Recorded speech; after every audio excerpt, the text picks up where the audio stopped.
আসসালামু আলাইকুম দর্শক, পবিত্র ঈদুল আজহার শুভেচ্ছা জানিয়ে আমন্ত্রণ জানাচ্ছি মাই টিভি সংবাদে। আপনাদের সাথে আছি আমি আমাতুল আজিজ উর্মি। শুরুতে জানিয়ে দিব সংবাদ শিরোনাম। কক্সবাজারের রুখিয়ায় রোহিঙ্গা ক্যাম্পে 3টি পাহাড় ধসে 9 জনের মৃত্যু, চলছে উদ্ধার তৎপরতা, নিরাপদ স্থানে সরিয়ে আনা হচ্ছে অন্যদের। উজান থেকে নেমে আসা পাহাড়ি ঢল ও টানা বৃষ্টিতে বন্যার পানি বাড়ছে সিলেটে, লাখ লাখ মানুষ পানিবন্দী।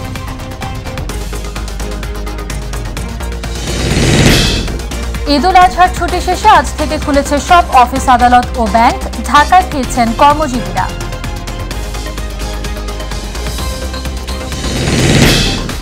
দীর্ঘদিনের আশ্রয়হীনতা থেকে মুক্তির পর স্বপ্নের নতুন ঘরে ঈদ আনন্দে মেতেছে পাবনার আশ্রয়ণ প্রকল্পের বাসিন্দারা, ধন্যবাদ জানিয়েছেন প্রধানমন্ত্রীকে।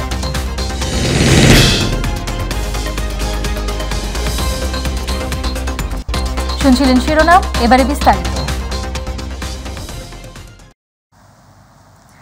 কক্সবাজারের রুখিয়ায় রোহিঙ্গা ক্যাম্পে 3টি পাহাড় ধসে 9 জনের মৃত্যু হয়েছে। এর মধ্যে 2 জন বাংলাদেশি রয়েছে। গত রাত 3টার দিকে ব্লক 9-এ একটি পাহাড় ধস হয়। এতে মাটি চাপা পড়ে 2 রোহিঙ্গার মৃত্যু হয়। পরে ভোরে আরও একটি পাহাড় ধসে 4 রোহিঙ্গার মৃত্যু হয়। এর কিছুক্ষণ পরই আরেকটি পাহাড় ধসের ঘটনায় 2 বাংলাদেশি সহ 3 জনের মৃত্যু হয়। এখন পর্যন্ত 9 জনের মরদেহ উদ্ধার করা হয়েছে বলে নিশ্চিত করেছে ফায়ার সার্ভিস। ঘটনার পরপরই পাহাড়ে বসবাসরত সব মানুষদের নিরাপদ স্থানে সরিয়ে আনা হচ্ছে, মাইকিং করে করা হচ্ছে সচেতন। কক্সবাজারে গত কয়েকদিন ধরে বৃষ্টিপাত অব্যাহত রয়েছে।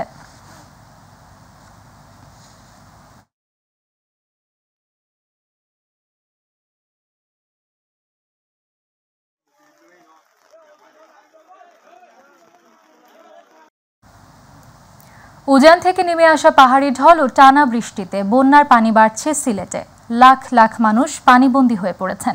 বিশেষ করে সীমান্তবর্তী গোয়াইনঘাট, কোম্পানিগঞ্জ, কানাইঘাট ও জৈন্তাপুরের অবস্থা খুবই ভয়াবহ। সেখানকার অধিকাংশ এলাকার সড়ক যোগাযোগ বিচ্ছিন্ন হয়ে পড়েছে।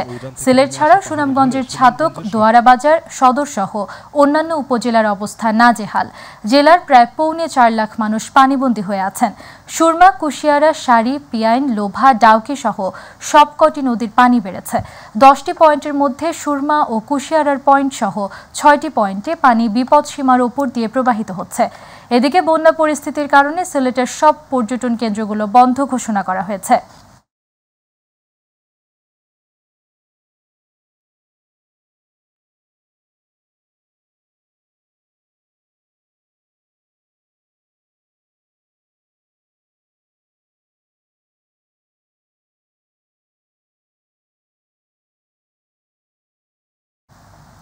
দর্শক, এই মুহূর্তে সিলেট থেকে জলাবদ্ধতার খবর জানাতে যুক্ত হচ্ছেন প্রতিনিধি মৃণাল কান্তি দাস। মৃণাল, সিলেট শহরে জলাবদ্ধতার কেমন পরিস্থিতি দেখছেন আমাদের জানাবেন।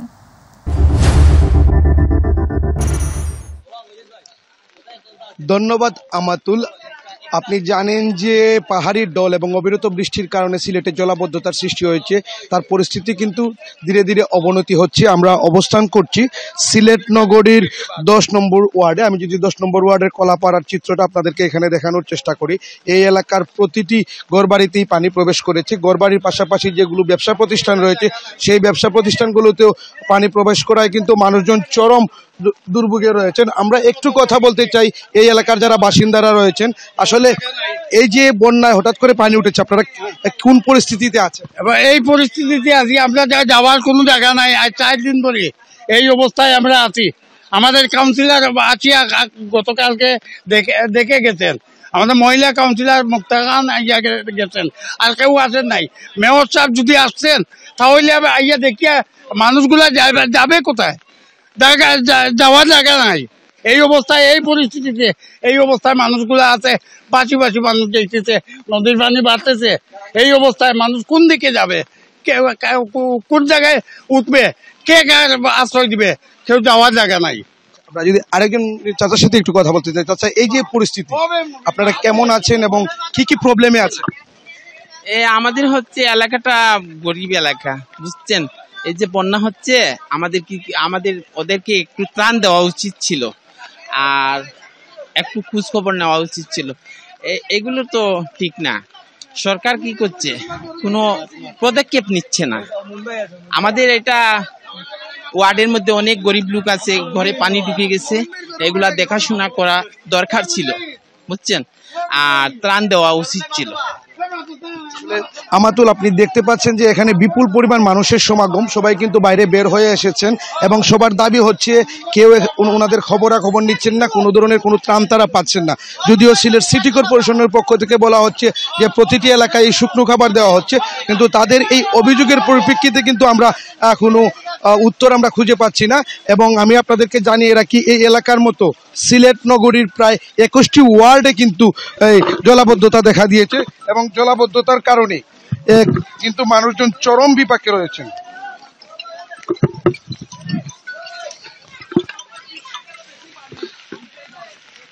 আমাদুল, আমি আরেকটি বিষয় জানিয়ে রাখি যে বন্যা পরিস্থিতি মোকাবেলায় কিন্তু সিলেট সিটি কর্পোরেশনের জেলা প্রশাসন ইতিমধ্যে আশ্রয়কেন্দ্র খুলেছেন এবং আজ সকালে ত্রাণ ও পুনর্বাসন প্রতিমন্ত্রী কিন্তু সিলেটে আসার কথা রয়েছে, এসে কিন্তু এখানে ত্রাণ বিতরণ করবেন। আসলে এই ছিল এখনকার পর্যন্ত সার্বিক পরিস্থিতির আমার কাছে সর্বশেষ। আমাতুল।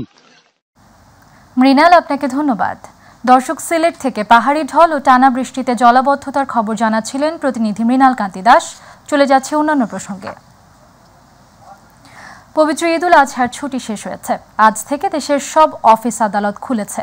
প্রথম দিন বিভিন্ন সরকারি বেসরকারি অফিসে কর্মকর্তা কর্মচারীদের উপস্থিতি রয়েছে কম, তেমন কর্মব্যস্ততাও নেই দপ্তরগুলোতে। কর্মকর্তা ও কর্মচারীদের প্রথম দিন কাটছে ঈদের শুভেচ্ছা ও কুশল বিনিময়ের মধ্য দিয়ে। এদিকে সংসদ সচিবালয়ে দর্শনার্থীর ভিড় আজকে নেই বললেই চলে।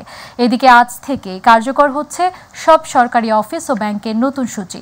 নতুন নিয়মে ব্যাংকের লেনদেন শুরু হবে সকাল 10টায়, যা চলবে বিকেল 4টা পর্যন্ত। আর ব্যাংকগুলোর অফিস খোলা থাকবে সকাল 10টা থেকে বিকেল 6টা পর্যন্ত।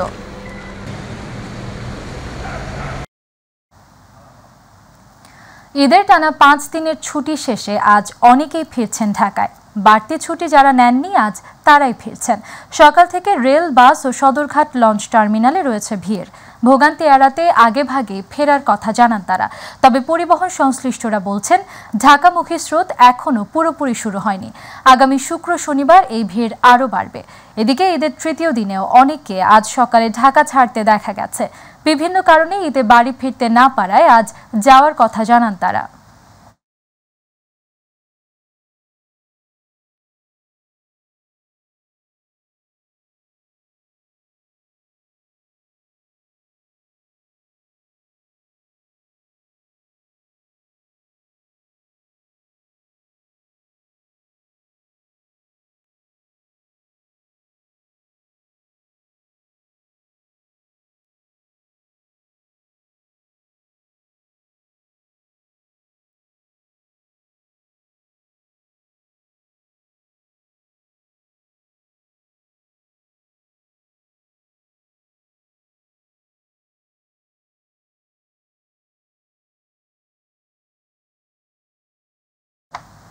দর্শক, এই মুহূর্তে রাজধানীর সায়দাবাদ থেকে রাজধানীমুখী মানুষের খবর জানাতে যুক্ত হচ্ছেন সহকর্মী আবু সাইদ অপু। অপু, ছুটি শেষে ঢাকামুখী মানুষের চাপ কেমন দেখছেন?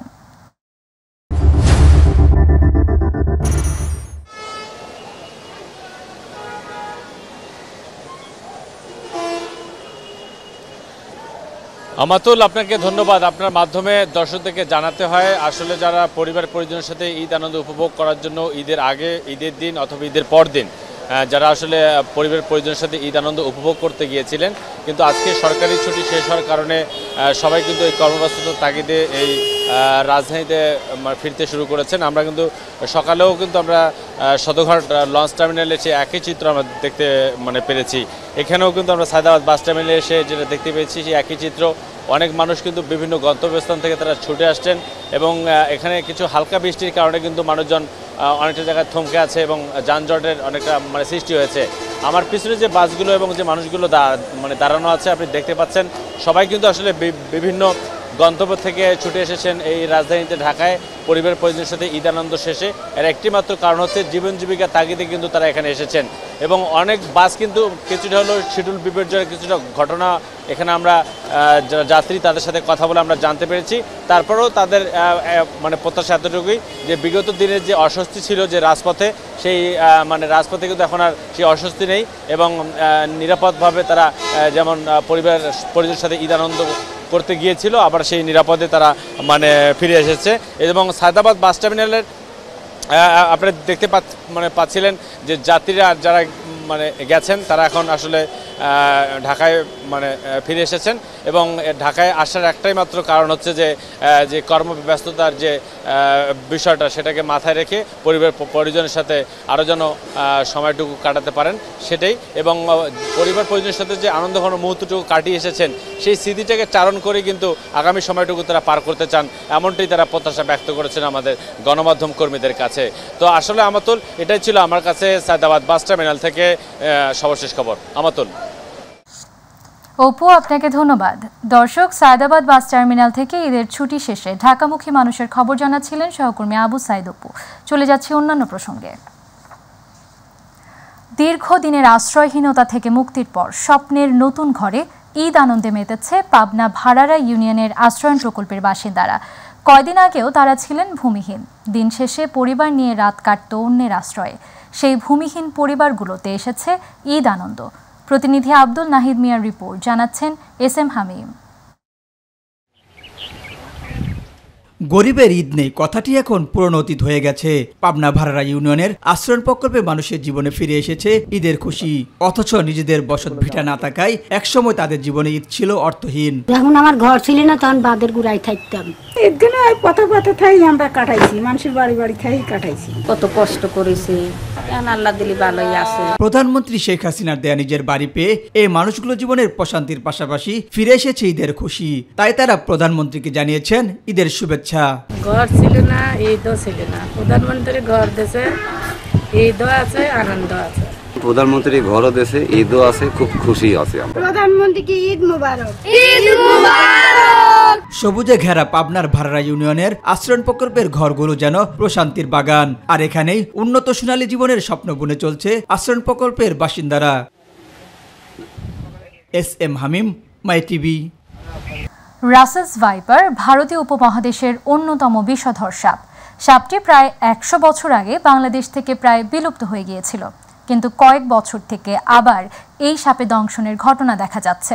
সম্প্রতি ঢাকার কাছে মানিকগঞ্জের কিছু এলাকায় বিষধর রাসেল ভাইপারের দংশনে মৃত্যুবরণ করেছেন অন্তত 5 জন।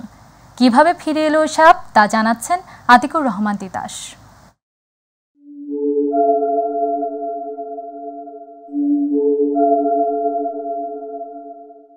এক সময়ের বিলুপ্ত বিষধর সাপ রাসেল ভাইপার ক্রমেই যেন রাজত্ব গেড়ে বসতে শুরু করেছে সারা দেশে। বরেন্দ্র এলাকা ছেড়ে সাপটির খোঁজ মিলেছে বরিশাল, পটুয়াখালী, চাঁদপুর, এমনকি ঢাকার আশেপাশেও। অস্তিত্ব মিলেছে 25 জেলায়। চলতি বছর এ সাপের কামড়ে মারা গেছেন 10 জন। রাসেল ভাইপার দেখতে অনেকটা অজগরের বাচ্চার মতো। ছোট ও সরু লেজের সরীসৃপটি দৈর্ঘ্যে 3 থেকে 5 ফুট পর্যন্ত হয়ে থাকে। মাথা চ্যাপ্টা, ত্রিভুজাকার এবং ঘাড় থেকে আলাদা। শরীর জুড়ে অনেকটা চাঁদের মতো গাঢ় বাদামি গোল গোল দাগ। দৈহিক বৈশিষ্ট্যের কারণে শুকনো পাতা বা ধান ক্ষেতের মধ্যে খুব সহজেই লুকিয়ে রাখতে পারে নিজেকে।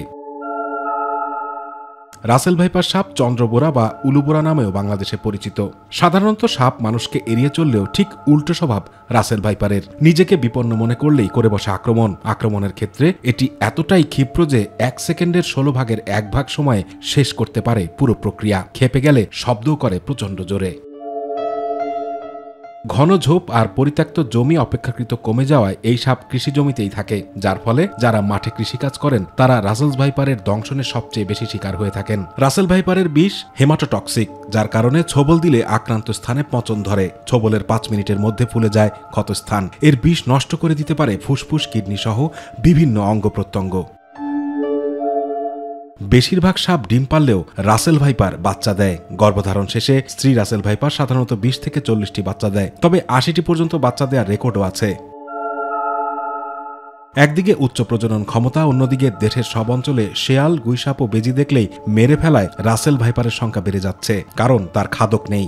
এতে ইকোসিস্টেমও ব্রেক হয়ে যাচ্ছে বলে মনে করছেন বিশেষজ্ঞরা। আতিকুর রহমান তিতাস, মাই টিভি। সংবাদের শেষ প্রান্তে আমরা যাবার আগে আরো একবার জানিয়ে দিচ্ছি সংবাদ শিরোনামগুলো। কক্সবাজারের রুখিয়ায় রোহিঙ্গা ক্যাম্পে 3টি পাহাড় ধসে 9 জনের মৃত্যু, চলছে উদ্ধার তৎপরতা, নিরাপদ স্থানে সরিয়ে আনা হচ্ছে অন্যদের। উজান থেকে নেমে আসা পাহাড়ি ঢল ও টানা বৃষ্টিতে বন্যার পানি বাড়ছে সিলেটে, লাখ লাখ মানুষ পানিবন্দী।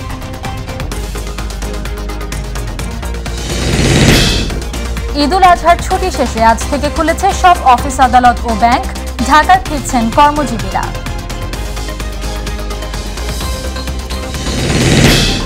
দীর্ঘদিনের আশ্রয়হীনতা থেকে মুক্তির পর স্বপ্নের নতুন ঘরে ঈদ আনন্দে মেতেছে পাবনার আশ্রয় প্রকল্পের বাসিন্দারা, ধন্যবাদ জানিয়েছেন প্রধানমন্ত্রীকে।